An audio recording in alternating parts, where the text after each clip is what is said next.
इस साल यानी 2024 तक नीतीश कुमार किसी ना किसी सूरत से अपनी कुर्सी बचाने में अब तक कामयाब रहे। लेकिन क्या अगले साल 2025 में नीतीश कुमार अपनी कुर्सी बचा पाएंगे? अब अगले साल यानी 2025 में बिहार के निर्णायक विधानसभा चुनाव होने हैं और इस चुनाव के बाद क्या नीतीश कुमार मुख्यमंत्री रहेंगे, चीफ मिनिस्टर रहेंगे? और अगर एनडीए जीतती है तो क्या मुख्यमंत्री लेकर इस वक्त राजनीति बहुत ज्यादा गरमाई हुई है और खास करके नीतीश कुमार को लेकर, क्योंकि नीतीश कुमार को लेकर जितनी भी बातें कही जा रही हो उसके बाद से बहुत सारे सवाल उठने लगे। नीतीश कुमार प्रधानमंत्री नरेंद्र मोदी जी की सरकार तक गिरा सकते हैं, किस तरह से? क्योंकि बैसाखियों पर इस वक्त प्रधानमंत्री नरेंद्र मोदी जी सरकार चला रहे हैं दोस्तों। लेकिन अब बिहार को लेकर, नीतीश कुमार को लेकर जो खबरें सामने निकल के आ रही हैं, तेजस्वी यादव को लेकर जो खबरें सामने निकल के आ रही हैं, वो अपने आप में राजनीति का रुख जो है पूरी तरह से मोड़ती हुई नजर आ रही है। इस रिपोर्ट को देखिए। नमस्कार, मैं दीपक शर्मा और मेरे यूट्यूब मंच पर आपका स्वागत। दोस्तों, इस साल यानी 2024 तक नीतीश कुमार किसी ना किसी सूरत से अपनी कुर्सी बचाने में अब तक कामयाब रहे। लेकिन क्या अगले साल 2025 में नीतीश कुमार अपनी कुर्सी बचा पाएंगे? अब अगले साल बहुत बड़ा यानी 2025 में बिहार के निर्णायक विधानसभा चुनाव होने हैं और इस चुनाव के बाद क्या नीतीश कुमार मुख्यमंत्री रहेंगे, चीफ मिनिस्टर रहेंगे? और अगर एनडीए जीतती है तो क्या मुख्यमंत्री बीजेपी का हो सकता है? क्या सीएम के सवाल पर नीतीश जी को मोदी जी की गारंटी है? अब सच्चाई यह है कि चाहे नरेंद्र मोदी हो, अमित शाह हो या मोहन भागवत हो या नड्डा हो या बीजेपी का कोई भी बड़ा नेता हो, चाहत सबकी एक ही है कि अगर बीजेपी सबसे बड़ी पार्टी बनती है बिहार में अगले साल, बिहार के तो फिर अंदर चीफ मिनिस्टर बीजेपी का ही होना चाहिए। और इस बात का आज इशारा कर दिया डिप्टी सीएम, बीजेपी के डिप्टी सीएम बिहार के विजय कुमार सिन्हा साहब ने। सिन्हा साहब कहीं ना कहीं बीजेपी की जो दिल की बात थी अपनी जुबान पर ले आए। अपनी सरकार बनेगी तो सच्ची श्रद्धांजलि हमारे सर्वश्रेष्ठ बिहारी वाजपेयी जी का होगा। अब सिन्हा साहब यानी बीजेपी के डिप्टी सीएम कह रहे हैं कि साहब अटल जी को सच्ची श्रद्धांजलि यही होगी कि जब हम अपनी दम पर सरकार बनाएंगे, अपने दम पर सरकार जो है बिहार के अंदर हालांकि बाद बनाएंगे। में जब कंट्रोवर्सी हुई तो सिन्हा साहब ने थोड़ा सफाई देने की कोशिश करी। बहरहाल Tejashwi Yadav, leader of opposition Bihar के, इन्होंने तो कैमरे पर कह दिया कि साहब नीतीश जी सरकार ही नहीं चला रहे, सरकार तो अमित शाह के लोग चला रहे हैं, दिल्ली से लेकर पटना तक। Amit Shah is running the government, not Nitish Kumar. अरे आप बात समझिए एक बार। अब यहाँ सीएम जो है पूरी तरीके से भाजपा जो है उन चला रही है। यहाँ का जो सीएमओ है वो उसका कंट्रोल जो है भाजपा के नेताओं के पास है। अब दोस्तों, एक बात तो है कि नीतीश कुमार और गुजरात लॉबी यानी मोदी और अमित शाह के बीच कुछ गड़बड़ तो है, पहली वाली बात नहीं है। और अभी हाल में ही आज तक के एक शो में उनके एंकर राहुल कंवल ने अमित शाह से पूछा, जो बड़े खास हैं अमित शाह के, उन्होंने पूछा कि साहब ऐसा तो नहीं है कि इस बार चुनाव में आप नीतीश कुमार का वही हाल करेंगे जो आपने शिंदे का कर दिया, एकनाथ शिंदे का महाराष्ट्र में कर दिया? क्या ऐसा तो नहीं है कि कहीं छुट्टी हो जाए नीतीश कुमार की? अब इस पर सीधे खंडन कर सकते थे, अमित शाह को कौन रोक सकता है? लेकिन अमित शाह ने बड़ा ही गोल मोल जवाब दिया, आप कह सकते हैं कंफ्यूज कर दिया। उन्होंने कहा नहीं, वो तो बाद में पार्टी तय करेगी, दोनों पार्टी मिलकर तय करेगी।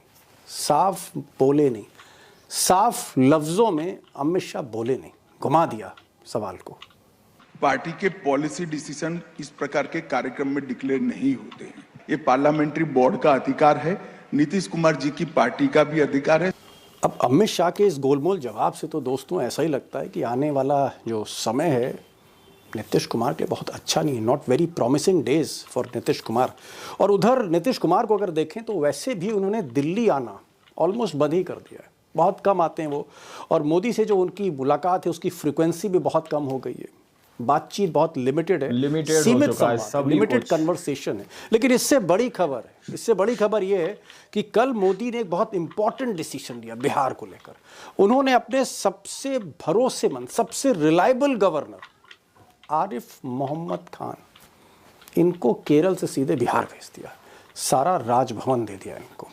अब आरिफ साहब जो हैं वो मोदी के क्यों खास हैं और क्यों भेजा है उन्होंने, और वो क्या करेंगे ये तो मैं आगे बताऊंगा। लेकिन मोदी जी को पसंद क्यों है आरिफ साहब, ये बड़ी बात है। आरिफ मोहम्मद खान पसंद क्यों, मिस्टर खान को मोदी जी क्यों पसंद करते हैं?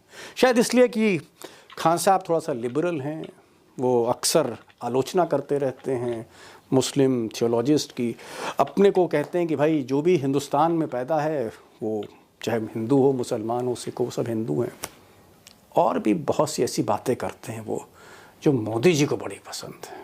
जैसे आरिफ साहब ना हो गए, कोई प्रचारक हो गया। सुनिए ज़रा, एक ट्रेलर देखिए, क्यों पसंद हैं आरिफ साहब मोदी जी को इतना, खुद समझ जाएंगे आप। सिर्फ गैर मुस्लिम काफिर नहीं है, देवबंदी के नजदीक बरेलवी काफिर है, बरेलवी के नजदीक देवबंदी, दोनों के नजदीक अहले हदीस काफिर है, तीनों के नजदीक शिया काफिर है, चारों ने अहमदियों को बाहर कर दिया। अब दोस्तों ये तो समझ ही गए कि आरिफ साहब क्यों इतना मोदी जी को पसंद है और मोदी जी क्यों इतना रिलाय करते हैं। कुछ लोग तो ये भी कहते हैं कि जो जगदीप धनखड़ साहब हैं, जो उपराष्ट्रपति, उससे कहीं ज्यादा भरोसेमंद आरिफ साहब, और बड़ा आप कह सकते हैं ब्राइट फ्यूचर है आरिफ साहब के लिए, कुछ भी हो सकते हैं। द्रौपदी जी के बाद वो राष्ट्रपति भी हो सकते हैं। वैसे बिहार में जिसको भी भेजा, जिस भरोसेमंद आदमी को मोदी जी ने बिहार भेजा, उसको राष्ट्रपति बनाया है रामनाथ कोविंद साहब। इन्होंने भी बड़ा काम किया था मोदी जी का। एक बहुत बड़े टास्क के साथ आरिफ साहब को भेजा गया है बिहार।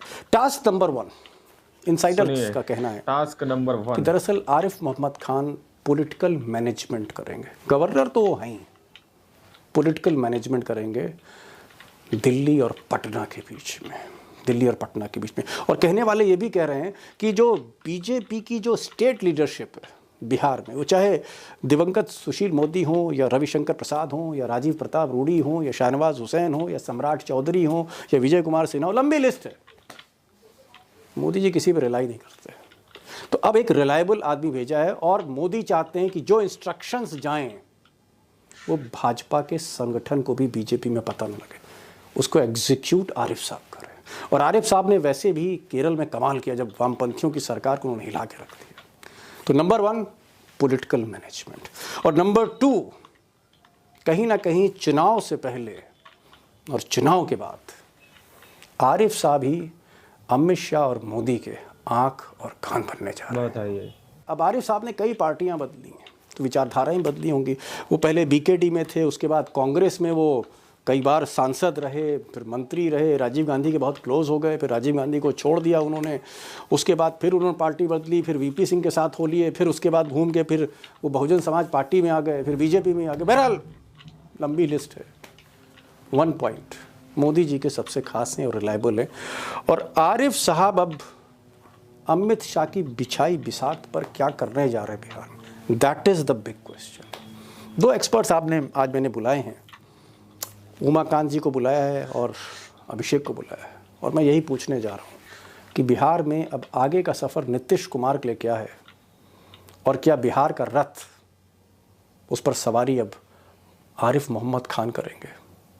मोदी जी का रथ अब बिहार में आरिफ साहब चलाएंगे। आरिफ साहब चलाएंगे। होने क्या चाह रहा है, इंपॉर्टेंट नीतीश कुमार को हटा दिया जाएगा।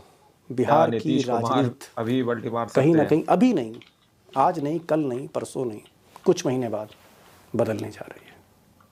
अभिषेक, मेरा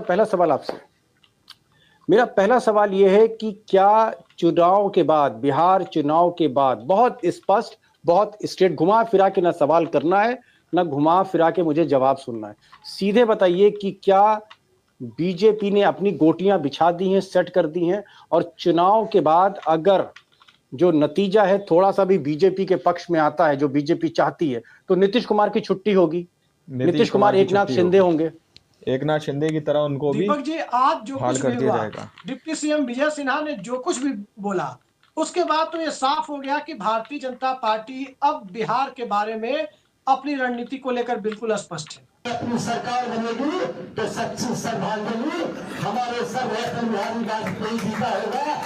वो एकदम क्लियर है कि अपना मुख्यमंत्री बिहार में चाहती है, जल्द से जल्द चाहती है, और ये एक दिन में नहीं हुआ है। इसकी पूरी स्क्रिप्ट आपको पिछले 8-10 दिनों के घटनाक्रम में दिखेगी। चाहे अमित शाह के इंटरव्यू की बात करें, टीवी चैनल को जो दिया गया, जिसमें बिहार के अगले मुख्यमंत्री के बारे में, चुनाव के बाद के मुख्यमंत्री के बारे में गोलमोल जवाब दिया गया। गोलमोल जवाब दिया, स्पष्ट नहीं करा अमित शाह जी ने उस प्रोग्राम के अंदर, कार्यक्रम के अंदर के नेताओं की बैठक बुलाई गई, और वो बैठक दिल्ली में नहीं, सूरजकुंड में हुई।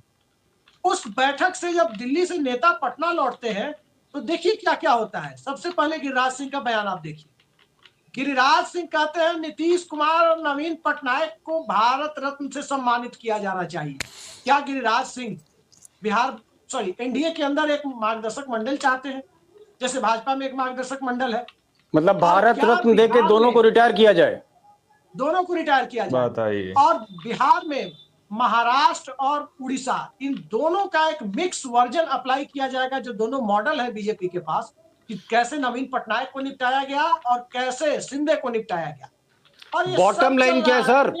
अभिषेक जी, बॉटम लाइन एक लाइन में क्या समझे आपके मैसेज को, कि छुट्टी होगी? मुझे तो लग रहा है जो अंदर से बातें सामने आ रही है, जो राजद का रुख दिख रहा है एकदम सॉफ्ट है आरजेडी के, जेडीयू के प्रति, नीतीश कुमार के प्रति, वो उससे तो एकदम दिख रहा है कि अब सिर्फ औपचारिकता ही शेष बची हो सकती है। औपचारिकता ही शेष बची। मैं जरा लखेड़ा साहब के पास रुख करना चाहूंगा। लखेड़ा साहब, सबसे पहले तो ये बताइए, तेजस्वी यादव, उनसे पूछा गया कि भाई चचा के हाल क्या है, तो उनका कि भाई चचा की बात छोड़िए, जो चचा का ऑफिस है यानी chief minister office Nitish Kumar का, इसको तो अमित शाह चला रहे हैं। अमित शाह के 2 दूत पटना में बैठे हैं और 2 दूत उनकी गोदी में बैठे हैं। दोस्तों, आप लोगों ने इस वीडियो को शुरू से आखिर तक देखा। वीडियो के अंदर मैंने साफ तौर पर कहा कि नीतीश कुमार जो है प्रधानमंत्री नरेंद्र मोदी जी की सरकार गिरा सकते हैं। किस तरह से गिरा सकते हैं? क्योंकि जिस तरह की बात नीतीश कुमार को लेकर कही जा रही है कि बिहार के अंदर यदि बीजेपी का सीएम चुना जाता है दोस्तों, तो ये अटल जी को एक श्रद्धांजलि होगी, यानी कि वहां पर बीजेपी के सीएम को वहां पर बनाने की बात कही जा रही है। अब सवाल उसी के बाद से उठने लगा कि जिस तरह से महाराष्ट्र के अंदर एकनाथ शिंदे को एक साइड कर दिया गया चुनाव के अंदर, क्या उसी तरह से बिहार के अंदर भी अब जो है नीतीश कुमार को लेकर एक साइड करने की योजनाएं पूरी तरह से बनाई जा चुकी है? क्या अब नीतीश कुमार को एक साइड कर दिया जाएगा, यानी कि नीतीश कुमार अब किसी भी काम के नहीं रहेंगे? जिस तरह से वो कहावत है ना कि धोबी का जो घर का ना घाट का, जो कहावत है, जो मैं जानता नहीं हूं, खैर वही वाली कहावत बन जाएगी कि ना तो ये इंडिया अलायंस के रहेंगे ना ही एनडीए के रहेंगे। दोस्तों, ये सवाल अपने आप में बहुत बड़ा है। बहुत सारे लोग कह रहे हैं कि तेजस्वी यादव से तकरीबन 40 मिनट तक नीतीश कुमार ने बातचीत की है। 40 मिनट तक उन लोगों की बातचीत हुई है। अब देखना यह है कि नीतीश कुमार वक्त रहते अपना फ्यूचर बचा पाएंगे, वक्त रहते अपने आप को सतर्क कर पाएंगे? क्या ये जो छलावा, ये जो छल जैसी स्थिति नीतीश कुमार को लेकर दिखती हुई नजर आ रही है, साफ तौर पर क्लियर होती हुई नजर आ रही है, क्या इसके बाद भी नीतीश कुमार सब कुछ देखने के बाद भी अनजान बने रहेंगे, या फिर इंडिया अलायंस का साथ देंगे, उनका हाथ थामेंगे या नहीं, या फिर एनडीए सरकार के अंदर रहेंगे? दोस्तों, सवाल अपने आप में बहुत बड़े उठ रहे हैं। खैर, इस रिपोर्ट को आप लोगों ने देखा, सुना। अब आप लोग अपनी राय कमेंट सेक्शन में जरूर दीजिएगा। क्या जो रिपोर्ट सामने निकल के आ रही है उसके आधार पर बीजेपी पार्टी नीतीश कुमार को राजनीतिक तौर पर बिहार के अंदर से खत्म करना चाह रही है, राजनीतिक तौर पर एकनाथ शिंदे की तरह उनकी कंडीशन करना चाह रही है जिस तरह से महाराष्ट्र के अंदर हुई, या फिर नीतीश कुमार को अब इंडिया अलायंस को अपना समर्थन दे देना चाहिए? ये वो सवाल है जो मैं आपसे पूछ रहा हूं। अपनी राय कमेंट सेक्शन में जरूर दीजिएगा। मिलते हैं अगली वीडियो में, जब तक के लिए जय हिंद, जय भारत।